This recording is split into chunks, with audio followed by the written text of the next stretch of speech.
2 ঘন্টা যাবৎ আমার নগ্ন লাশটা পোস্টমর্টেমের জন্য পড়ে আছে। পুলিশ ইন্সপেক্টর অমল ঘোষ আমার লাশটার দিকে তাকিয়ে নিজের মনেই হেসে বলে, এই বয়সেও বিয়ের শখ যায়নি। এরপরই ডাক্তারের দিকে তাকিয়ে বললেন, তাড়াতাড়ি কাজ শেষ করুন তো, এরপর লাশ আবার পরিবারকে ফেরত দিতে হবে, যত সব ঝামেলা। বলেই আমার কালো বেঢপ শরীরের দিকে আবার তাকালেন। বিয়ের জন্য পরা চন্দনের দাগ মুখে এখনো রয়ে গেছে। আমি চাপা চক্রবর্তী, ডাকনাম চাপি। জন্মের সময় কালো গায়ের রং দেখে বাবা এই নাম রেখেছিলেন। বাবা আমার মুখ দেখেই নাকি বলেছিলেন, দেখো এই মেয়েই আমাদের জন্য সৌভাগ্য বয়ে আনবে। ভগবান বোধ করি বাবার দিকে চেয়ে ব্যঙ্গ হাসিটা সেদিনই হেসেছিলেন। ছোটবেলা থেকেই দাদা বৌদি আর পড়শিদের খোঁটা শুনেই বড় হয়েছি। হেসেলে ঠুকলে বৌদিরা পাতিলের তলার সাথে আমায় তুলনা করতে পারলেই যেন সার্থক হতে। একদিন বড় বৌদি আমার গালে কালি দিয়ে বলছিলেন, আরে ও ঠাকুরজি, তোমার মুখের কোথায় যে কালি লাগিয়েছি তা তো ঠাউরি করতে পারছি নে গো। এ নিয়ে বাড়ির সবার কি হাসাহাসি। আমিও সবার সাথে হেসেছিলাম। ওসব কথা এখন আর আমার গায়ে লাগে না। তবে মায়ের বোধহয় সহ্য হলো না। সারা রাত মুখে আঁচল গুজে কেঁদেছিলেন। জীবনে প্রথম ভালোবাসা ছিল রবিদা। ছোট থাকতে পাশের বাড়ির সুধা কাকিমার বাড়ি প্রায় দৌড়ে চলে যেতাম, আর রবিদার কাছে রাজ্যের গল্প শুনতাম। প্রায় পাঠশালা ফাঁকি দিয়ে তার বই পড়তাম। একদিন রবিদা আমার হাত ধরে বলছিলেন, হ্যাঁ রে চাপি, বড় হয়ে আমায় বিয়ে করবি? সেদিন লজ্জায় কিছু বলতে পারিনি মুখ ফুটে। ঘরে ছুটে এসেছিলাম। এরপর থেকে রবিদার সামনে যেতে ভারী লজ্জা পেতাম। তখন থেকে সেই ছিল আমার কল্পনার রাজকুমার। বড় হতে থাকি আর কল্পনার রাজ্য বিস্তৃত হতে থাকে। কল্পনার সবটাই ছিল রবিদাকে ঘিরে। ভাবতাম রবিদার কল্পনাও বুঝি আমায় নিয়ে, কিন্তু সেই কল্পনা বেশি দিন টিকল না। যখন জেনেছিলাম আমার সই সুহেলির সাথে ওর বিয়ে ঠিক হয়েছে, ছুটে গিয়ে রবিদাকে শুধিয়েছিলাম, তবে বললে কেন আমায় বিয়ে করবে? রবিদা ঘর ফাটানো হাসি হেসে বললেন, সে তো মজা করেছিলাম, তোর মতো কালীকে কে বিয়ে করবে রে? আমিও রবিদার সাথে হেসেছিলাম। তাকে যে সত্যি ভালোবেসেছিলাম সে কথা নির্লজ্জের মতন আর বলতে পারিনি। আমি নির্লজ্জের মতন হাসতে হাসতে বলেছিলাম, রবিদা, তোমার বিয়েতে কিন্তু আমায় একখানা লাল পেলে শাড়ি দিতে হবে বলে রাখলাম। রবিদা সেই কথাখানা রেখেছিল। শাড়িখানা পরে নিজেকে আয়নায় অনেকবার দেখেছিলাম। সত্যি রবিদার পাশে আমি বড্ড বেমানান। কি রাজপুত্রের মতো চেহারা ওর। খুব কেঁদেছিলাম সেদিন। ভগবানের ওপরও বড্ড রাগ হচ্ছিল। আমার দাদা দিদিরা তো কত সুন্দর, আর আমায় করার সময় বুঝি ভগবানের সাদা রঙের কমতি পড়ল। বাবা আমার বিয়ের তোড়জোড় শুরু করলেন।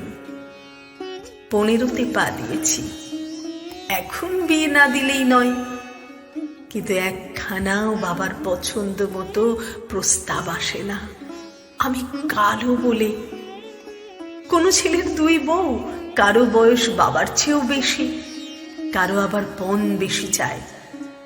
বৌদিরা বলা বলি করে, ঠাকুর মশাই ঠাকুরঝির জন্য কোন রাজপুত্রের আশায় বসে আছে গো?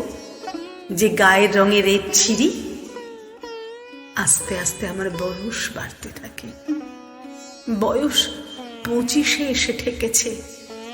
ছেলেপক্ষের সামনে নিজেকে হাজির করতে করতে আমি বড় ক্লান্ত। কোনো শুভ অনুষ্ঠানে আমার যেতে বারণ, পাছে তাদের কোনো অমঙ্গল হয়। আমি যে অপয়া, অলক্ষী। 25-এ এসেও একখানা বর জুটোতে পারলাম না। সবচেয়ে বেশি কষ্ট পেয়েছিলাম যেদিন বরদিদি ওর মেজ মেয়ের বিয়েতে আমায় ছাড়া সবাইকে নেমন্তন্ন করেছিল। আমি একখানা শাড়ি ঠিক করে রেখেছিলাম ওর বিয়েতে পরবো বলে, কিন্তু বিয়ের দিন শুনি আমার নেমন্তন্ন নেই। এ কথা শুনে মাও আর যায়নি। সারা রাত মায়ের বুকে মুখ গুজে কেঁদেছিলাম। মায়েরও ভারী কষ্ট হয়েছিল সেদিন। আজ আমার বিয়ে। 37-এ এসে অবশেষে একখানা বর জুটোতে পারলাম। বরের বয়স নাকি 65-র ঘরে। তবে এ নিয়ে আমার কোনো মাথা ব্যথা নেই। পুরুষের আবার বয়স কি গো? তাছাড়া শুনেছি সে নাকি ভারী সুপাত্র, যদিও তাদের দাবি একটু বেশি। 10 ভরি সোনা আর নগদ 50,000 টাকা। কি জানি দাদারা জোগাড় করতে পারল কিনা। মা যদিও রাজি ছিলেন না, কিন্তু বাবা স্বর্গে যাওয়ার পর মায়ের কথার কোনো মূল্য নেই এখন আর এ বাড়িতে। দাদা বৌদিরাই সব। আমায় সাজানো শেষ। লাল বেনারসি আর চন্দন, কালো চামড়ার উপর সাদা চন্দনটা ভারী চোখে পড়ছে। ঠোঁটের লাল রংটাও কেমন বেমানান ঠেকছে। উনি আমার কোনো চিন্তা নেই। শেষ পর্যন্ত বিয়েটা তো হচ্ছে। এখন আর আমায় কেউ অপয়া, অলক্ষী বলবে না। কারো খোঁটা শুনতে হবে না আর। বর চলে এসেছে। সবাই খুব হইচই করছে। কেউ কেউ আবার বুড়ো বর বলে খোঁটাও দিচ্ছে। আমিও সব গায়ে মাখছি না। একটু পরেই লগ্ন শুরু হবে। আমি অধীর আগ্রহে অপেক্ষা করছি। বিয়েটা আর হলো না শেষ পর্যন্ত। পণের টাকা গয়না কিছুই জোগাড় হয়নি।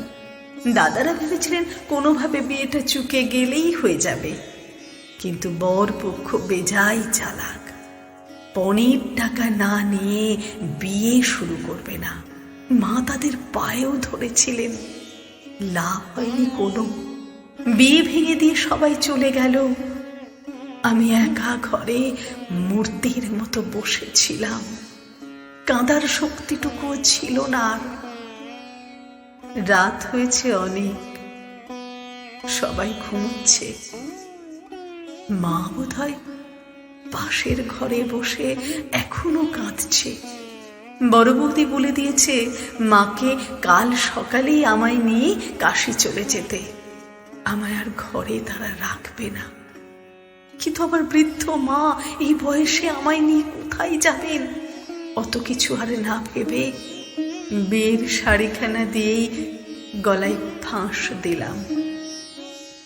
যে শাড়িখানা পরে আমার শ্বশুর বাড়ি যাবার কথা ছিল, সেটাই এখন আমার ফাঁসের দড়ি। সারা রাত লাশখানা ঝুলছে আমার। কেউ টের পেল না। আমার লাশটা অনেক আগেই পোড়ানো শেষ। ছাইগুলো ছড়িয়ে আছে, কালো ছাই। আমার রঙের সাথে খুব মিল আছে। আচ্ছা, ফর্সা আর কালো মানুষের ছাইয়ের মধ্যে তো কোনো পার্থক্য নেই। তবে মানুষগুলোর মধ্যে কেন এত পার্থক্য?